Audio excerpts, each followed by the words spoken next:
Bonjour à tous et bienvenue. Le Renault Trafic, on le sait, c'est un super outil de travail, mais sa boîte de vitesse, eh bien, elle peut parfois faire des siennes. Dans ce décryptage, on va décortiquer ensemble ces fameux problèmes pour apprendre à les repérer et surtout à les éviter. Allez, on y va. Un bruit sourd quand on accélère? Une vibration un peu bizarre dans le volant ou le levier de vitesse? Attention, ça, ce n'est pas anodin. Ce sont des messages que le fourgon essaye de faire passer. Alors, essayons d'écouter un peu ce qu'il a à nous dire. Bon, la toute première étape de notre petite enquête, ça va être d'identifier les symptômes. Et très souvent, la première pièce qu'il faut aller voir, c'est le support de la boîte de vitesse. On l'appelle aussi le support moteur. C'est vraiment le suspect numéro 1. Alors, voilà les 6 principaux indices. D'abord, des vibrations qui sont beaucoup plus fortes que d'habitude. Ensuite, des bruits étranges, des claques, des cliquetis, ou alors les vitesses qui deviennent dures, qui ont du mal à passer. Il y a aussi le fait que le moteur, on a l'impression qu'il bouge carrément dans son compartiment quand on met les gaz. Et même, chose surprenante, une usure bizarre des pneus peut être un signe. Tous ces points, bien souvent, ils nous mènent droit à un support de boîte qui est fatigué ou cassé. Mais attention, le support, ce n'est pas toujours le seul coupable. Il y a un autre souci, un peu plus vicieux, on va dire, qui peut venir d'un roulement de boîte de vitesse qui commence à lâcher. Et là, les symptômes, ils n'ont rien à voir. C'est ça qui est vraiment clé ici, c'est la différence de sonorité. Un support qui est mort, ça fait des claquements secs, vraiment clac. Alors qu'un roulement défaillant, c'est tout autre chose. C'est un grincement, un sifflement métallique qui va devenir de plus en plus aigu avec la vitesse.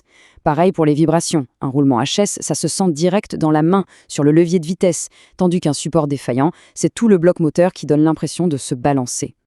La bonne nouvelle dans tout ça, c'est qu'il y a moyen de faire un premier diagnostic soi-même pour ce fameux support de boîte, sans avoir besoin d'être un pro de la mécanique.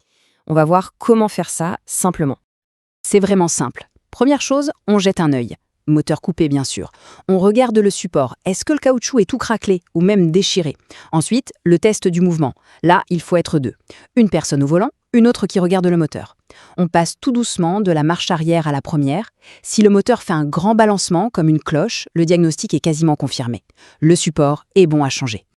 Allez, on quitte le diagnostic pour parler prévention.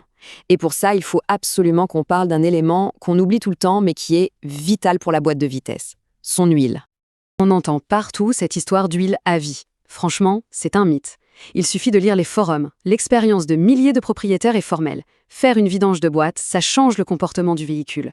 Les vitesses redeviennent douces et c'est la meilleure assurance possible contre des pannes qui coûtent un bras.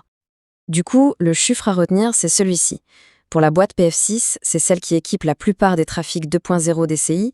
La quantité exacte pour une vidange, c'est 2,7 litres. Pas 2,5, pas 3. C'est 2,7. C'est une info en or qui vient tout droit du terrain, de l'expérience des gens. Et alors, quelle huile on met dedans?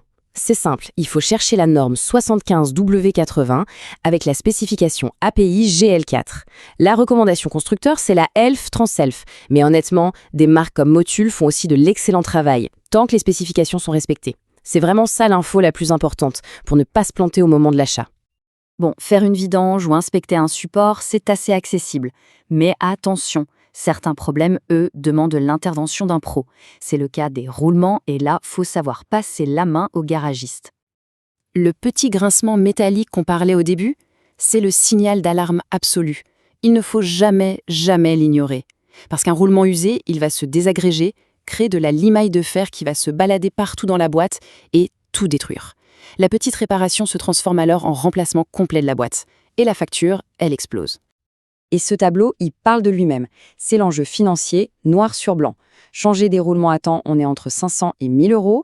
C'est déjà une somme, on est d'accord. Mais si on laisse traîner jusqu'à la casse, là on parle de 2000, 3000 euros, voire plus, pour une boîte neuve. Le calcul est très vite fait. Ce témoignage d'un utilisateur de forum, il est hyper parlant. 2800 € pour une nouvelle boîte. Quand on met ça en face du prix d'un bidon d'huile et d'un peu de main-d'œuvre, on comprend tout de suite que la vidange préventive, c'est vraiment un investissement. Donc, pour résumer, la clé de tout, c'est d'être proactif. Il faut écouter son véhicule, être attentif au bruit, aux vibrations, faire ces petites vérifications qui ne coûtent rien, et surtout, il faut voir l'entretien, et en particulier la vidange de boîte, non pas comme une charge, mais vraiment comme le meilleur investissement possible pour s'éviter des factures astronomiques. Et on finit avec cette petite question pour réfléchir un peu. Au-delà de la boîte de vitesse, quelle est la petite tâche d'entretien qu'on a tous tendance à remettre au lendemain? C'est peut-être le bon moment pour y penser avant qu'un petit détail ne se transforme en gros pépin. Voilà pour ce décryptage sur le diagnostic du Renault Trafic. Merci de l'avoir suivi.